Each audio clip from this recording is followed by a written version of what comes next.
Praise Lord, जय मसीह की। मैं स्टैनली मैकवान, मेरे YouTube channel Hindi Gujarati Bible study में आपका स्वागत है। मेरे चैनल को आज अभी इसी वक्त आप सब्सक्राइब कर लीजिए और परमेश्वर के ज्ञान में बढ़ते जाओ। एक वचन मैं आपके सामने पढ़ता हूँ जो है यूहन्ना रचित सुसमाचार, उसका 10वां अध्याय और उसका 16 वचन। और यहाँ पर ऐसा लिखा है, और मेरी और भी भेड़ें हैं जो इस भेड़शाला की नहीं, मुझे उनको भी लाना अवश्य है। वे मेरा शब्द सुनेगी, तब एक ही झुंड और एक ही चरवाहा होगा। ये बात प्रभु यीशु ने कही कि तब एक ही झुंड और एक ही चरवाहा होगा। ये एक झुंड का मतलब क्या है और एक ही चरवाहे का मतलब क्या है? ये परमेश्वर कौन सी भेड़शाला की बात कर रहे हैं?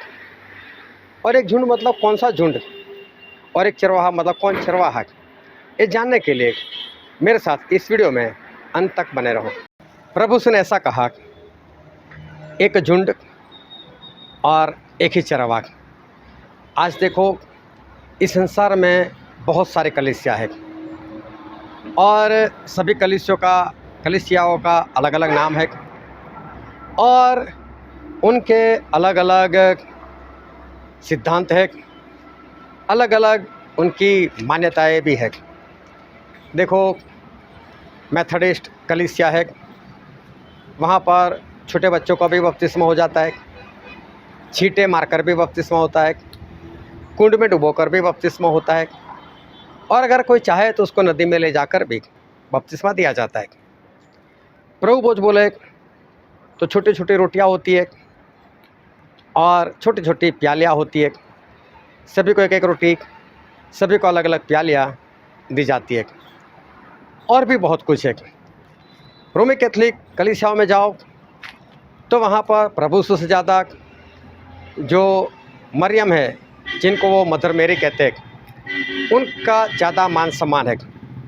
कारण क्या है? उनका मानना ये है कि अगर मदर मेरी नहीं होती तो प्रभु यीशु कैसे आते। अभी देखो, आपको किसी शहर में जाना है और बहुत बड़ा आपको काम है और नहीं जाओगे तो नहीं चलेगा, ऐसा है, आपको जाना ही है।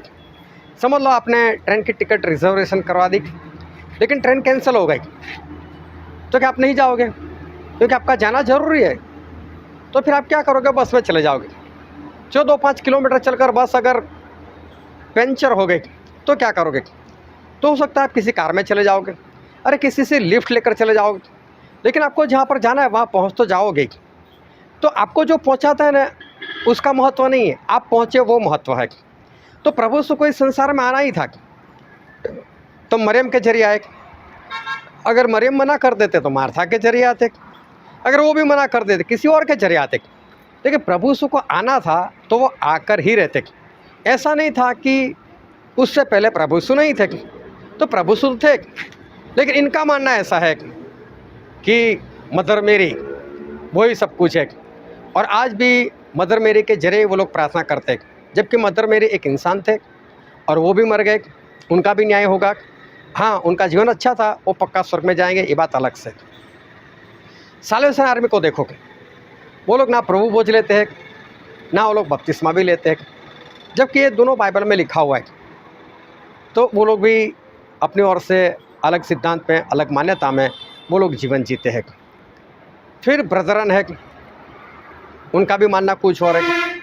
पेंटिकोस्टल है, उन पेंटिकोस्टल में भी ढेर सारे ग्रुप है, सभी की मान्यताएं अलग अलग है।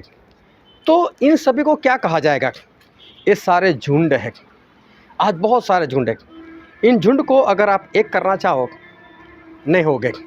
आप कितना भी प्रयत्न करो, बरसों से झुंड बढ़ते गए लेकिन झुंड कम नहीं हुए। ये झुंड एक दूसरे के साथ मिलते नहीं, हाँ मिलते लेकिन बाहरी तौर से, लेकिन अपनी मान्यताओं को बदलने के लिए या सच्ची मान्यता कौन सी उसमें जाने के लिए लोग कभी एक नहीं हो रहे।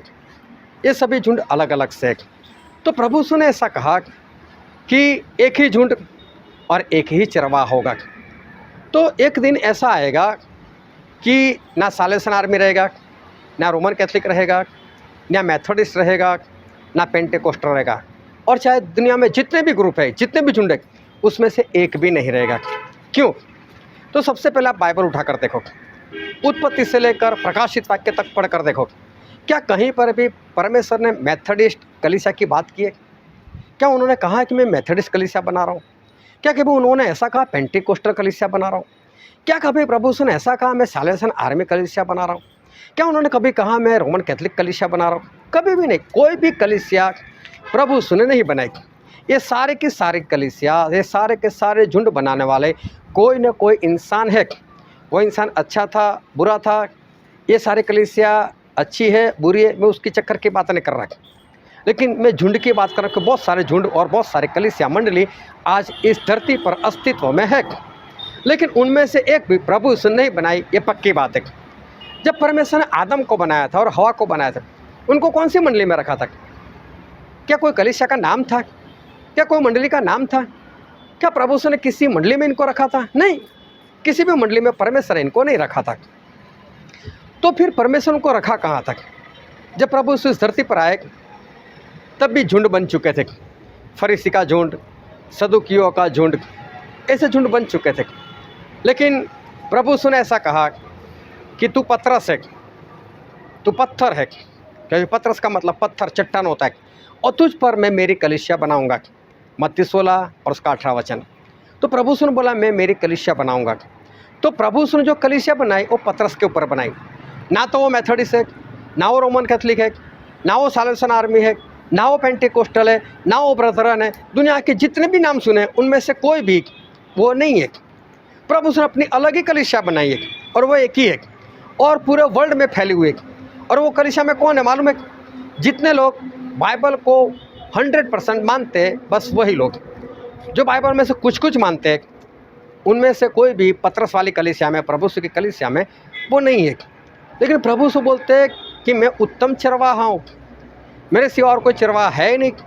प्रभु यीशु ने ये कहा कि मेरी भेड़ें मेरी आवाज़, मेरा शब्द सुनेगी, और भी भेड़शालाएँ हैं, और भी भेड़शाला है। मतलब प्रभु से कहना चाहते हैं मेरी भेड़शाला को छोड़कर और भी भेड़शाला है, मतलब और भी मंडली है, और भी कलीसिया है।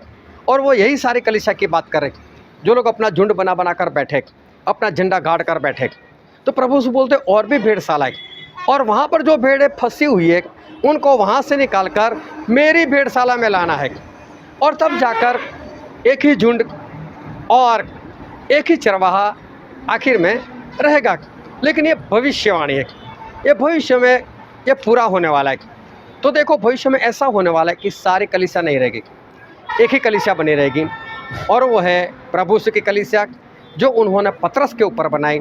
बस वही कलीसिया बनी रहेगी, क्योंकि जब प्रभु यीशु न्याय करने के लिए आएंगे, अपने महिमा के सिंहासन के ऊपर बैठने वाले हैं, और तो वो भेड़ और बकरे को अलग करेंगे। और जितने लोग पतरस की कलीसिया में थे या प्रभु यीशु की कलीसिया में थे, जो उन्होंने पतरस के ऊपर बनाए, जो बाइबल को 100% मान रहे थे, उनको दाहिनी और मतलब भेड़ की जगह पर रखेंगे। और तब ना कोई पेंटिकोस्टल रहेगा, ना कोई साल्वेशन आर्मी रहेगा, ना कोई रोमन कैथोलिक रहेगा, ना कोई मेथोडिस्ट रहेगा, ना कोई ब्रदर रहेगा, ना कोई और ग्रुप का रहेगा। तब एक ही कलीसिया रहेगी, और वो है सिर्फ प्रभु यीशु की कलीसिया जो उन्होंने पतरस पर बनाई, और उनका चरवाहा सिर्फ प्रभु यीशु अकेले है। तब ये भविष्यवाणी पूरी होगी, एक ही झुंड और एक ही चरवाहा। अब मैं आपसे ये सारी बातें क्यों कर रहा हूँ?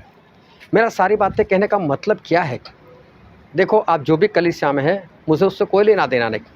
आप उसके मेंबर हो, निकल जाते हो, रहते हो, मुझे उससे भी कोई लेना देना नहीं। मैं ये भी नहीं कहता आप अपने कलीसिया से अपनी मेंबरशिप हटा दो, मैं वो भी नहीं कहना चाहता। लेकिन मैं एक बात ज़रूर कहूँगा कि प्रभु यीशु ने जो कलीसिया बनाई पतरस के ऊपर, अगर उस कलीसिया में आपकी मेंबरशिप नहीं है तो आप स्वर्ग नहीं जा सकते। स्वर्ग में जाना है तो वो भेड़शाला में जो प्रभु यीशु ने बनाए उसमें जाना ही पड़ेगा। आप चाहे कोई भी कलीसिया में हो, मुझे उससे कोई लेना देना नहीं, परमेश्वर को भी लेना देना नहीं। लेकिन अगर आप पतरस वाली कलीसिया में नहीं हो तो ध्यान से समझ लेना, आप स्वर्ग नहीं जा सकते।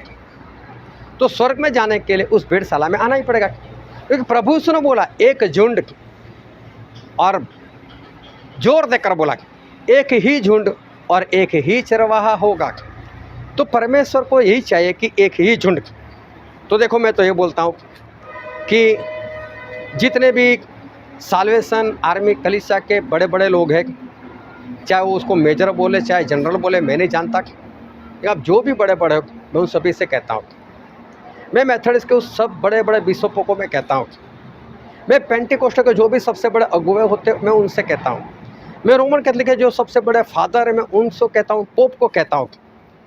हम सभी को एक होना पड़ेगा। अगर एक कलीसिया में जाना है, एक झुंड में जाना है, प्रभु यीशु जो चरवाहा है उसमें अगर जाना है, पतरस वाली कलीसिया में जाना है, तो आज ही हम सबको एक होना पड़ेगा। क्या आप एक होने के लिए तैयार हो? मैं आप में से किसी के भी साथ एक होने के लिए तैयार हूँ। शर्त यही है कि हम सभी लोग बाइबल लेकर बैठेंगे। आप जो भी मानते हो और मैं भी जो भी मानता हूँ, हम सारे अपने सिद्धांत, अपनी मान्यताएं, अपने कानून एक नोटबुक पर लिखेंगे और सभी के सामने वो रखेंगे। और बाइबल से हम देखेंगे कौन से पॉइंट सही है, कौन सा कानून सही है या कौन सा कानून गलत है, कौन सा सिद्धांत गलत है। और हम सब मिलकर नम्रता से एक दूसरे के साथ विवाद नहीं करते हुए हम लोग ऐसा करेंगे कि जो भी हमारी गलत मान्यता होगी उसको हम छोड़ ही देंगे, उसी वक्त छोड़ देंगे। और हम लोग क्या करेंगे, जो सच्ची मान्यता है उसका लिस्ट बनाएंगे और हम एकजुट हो जाएंगे। और एकजुट और हमारा एक ही चरवाहा रहेगा, प्रभु से। क्योंकि आने वाले दिनों में प्रभु से ऐसा करेंगे, लेकिन उससे पहले अगर हम एक नहीं हुए तो हम उनके पास कैसे जा सकेंगे? अगर आप मेथडिस्ट कलीसिया से हो और दूसरी मंडली को अगर आप नफरत करते हो तो समझ लेना आप स्वर्ग में नहीं जा सकते। अगर आप रोमन कैथलिक हो और आप दूसरी कलीसिया से नफरत करते हो, आप स्वर्ग में नहीं जा सकते। और इसलिए मैं कहता हूँ हम सभी को एक होना ही पड़ेगा। और अगर एक नहीं हो सकते तो मैं बोलता हूँ आप खुद अकेले, अगर ये अगुवे एक नहीं हो रहे तो आप खुद अकेले परमेश्वर की कलीसिया से जुड़ जाओ। आप मेथडिस्ट हो, साल्वेशन आर्मी हो, पेंटिकोस्टल, कोई लेना देना नहीं। उनकी जो भी मान्यता है उनको बाइबल से देखो, सच मानते या नहीं मानते, उनकी मान्यता सच है या नहीं है। नहीं है तो बाइबल पढ़ो, और बाइबल में सच्ची मान्यता है कौन से, आप अकेले पतरस वाली कलीसिया में जुड़ जाओ। बस यहाँ पर नाम रहेगा नहीं रहेगा उससे कोई मतलब नहीं, लेकिन पतरस वाली कलीसिया में तो नाम आ जाएगा और उसी कलीसिया वाले उस स्वर्ग में जाने वाले। और इसलिए मैं कहता हूँ आओ हम शुरुआत करें और एक झुंड में अभी से चले जाए, क्योंकि हमारे प्रभु यीशु आने वाले दिनों में एक झुंड करने वाले।